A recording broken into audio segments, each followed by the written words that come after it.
संत गाडगे बाबा महाराष्ट्र के एक प्रसिद्ध समाज सुधारक और महान संत थे।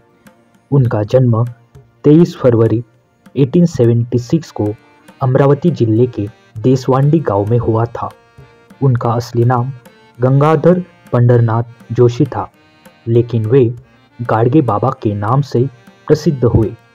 उनका जीवन संघर्ष, सेवा और समाज के लिए समर्पण का प्रतीक था। गाडगे बाबा ने समाज में फैली हुई बुराइयों जैसे अस्पृश्यता, जातिवाद, अंधश्रद्धा और गंदगी के खिलाफ आवाज़ उठाई। वे मानते थे कि समाज को सुधारने के लिए सबसे पहले हमें अपनी सोच और अपनी सफाई की आदतों को सुधारना चाहिए। उन्होंने हमेशा स्वच्छता और शिक्षा के महत्व पर जोर दिया। गाडगे बाबा ने जन जागरूकता फैलाने के लिए गांव-गांव जाकर लोगों को साफ सफाई रखने के लिए प्रेरित किया। उनका प्रसिद्ध नारा था स्वच्छता की गादी, जिसका मतलब था कि स्वच्छता को अपने जीवन का हिस्सा बनाओ। गाडगे बाबा अपने कार्यों से समाज में एक सशक्त परिवर्तन लाने में सफल हुए। वे गरीबों, शोषितों और समाज के निचले वर्ग के लोगों के बीच जाकर उनकी समस्याओं का समाधान करते थे। उनका जीवन अत्यंत साधारण था, लेकिन उनका प्रभाव अपार था।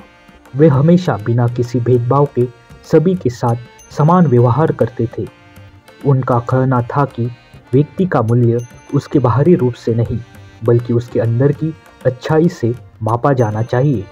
गाडगे बाबा ने आंध्र प्रदेश, कर्नाटका और महाराष्ट्र में कई जगहों पर धार्मिक, सामाजिक और शैक्षणिक संस्थाओं की स्थापना की। उन्होंने समाज के सभी वर्गों को समान दृष्टि से देखने का संदेश दिया और यह सिखाया कि केवल शारीरिक या बाहरी शुद्धता से नहीं, बल्कि मानसिकता और आत्मिक शुद्धता से ही समाज का उद्धार संभव है। संत गाडगे बाबा का निधन 20 दिसंबर 1956 को हुआ, लेकिन उनका योगदान और उनके द्वारा किए गए कार्य आज भी लोगों के दिलों में जीवित है। उन्होंने एक महान समाज सुधारक के रूप में हमेशा याद किया जाएगा।